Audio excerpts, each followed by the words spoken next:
We need to give others more grace. It's so easy to fall into a holier than thou trap.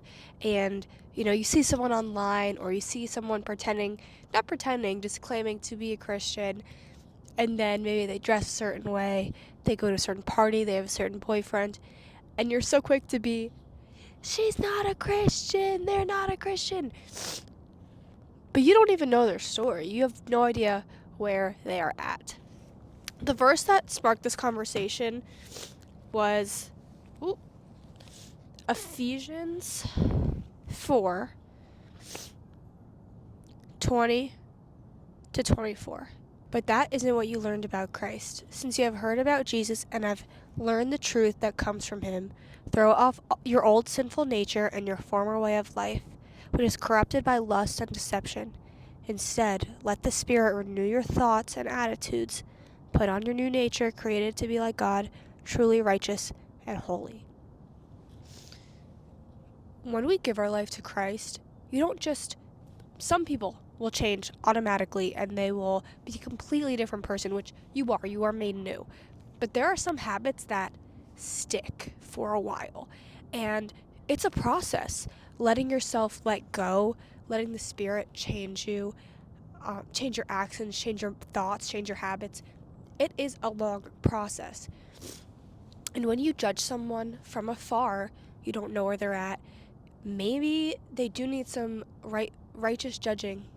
Maybe they do need, some righteous judging in their life to help them go back on the right path, but not in a way where they're ashamed or condemned for trying.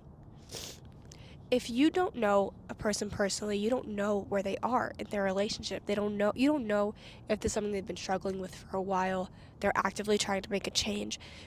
And people are so quick to point fingers. And that is not what we're called to do as Christians. Now, change takes a long time. Again, when you give your life to Christ, it could be like this, snap of fingers, but other things takes time. I want to give an example. The moment I gave my life to Christ, again, I'm set free. I'm his, and um, I'm a child of God. That period. There's nothing else. Same with anyone else.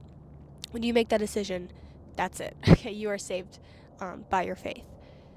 However, I struggled with a lot of things: lust, modesty, profanity, making certain jokes. That was just the way I was living, and you know, I it was hard to make certain changes, and not because maybe because deep down I didn't want to, and I wasn't yet allowing myself to be changed. I know immediately I stopped wanting to do any type of substance or kind of act on lustful things. I had a really strong conviction on that, but it was hard to stop and just be like, no, I'm not doing this. I'm stopping something that I've been doing for a very long time. You kind of have to put your foot down and make that change. Same with modesty. I didn't feel that conviction actually for a while, because I don't know why, but eventually he got to me. But I used to wear literally the tiniest little crop tops and the tiniest booty shorts ever, and I would feel comfortable in that. But now I just let go and I let the Spirit change me, and I would not feel comfortable wearing that in public because it's like I'm wearing nothing. It's kind of crazy.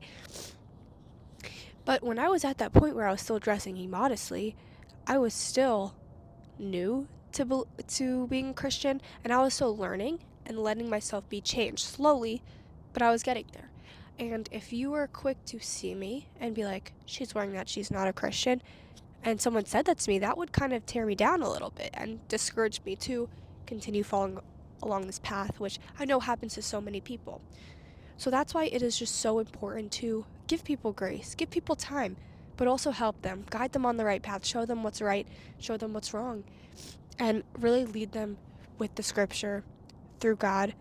And for anyone who is struggling with certain sin, let the Spirit change you. The more you read, the more you pray, the more you learn, the more your heart changes, it softens, and it wants to do the right thing. It wants to follow Christ the way that he intended us, and it wants us to live our life the way that God intended us to.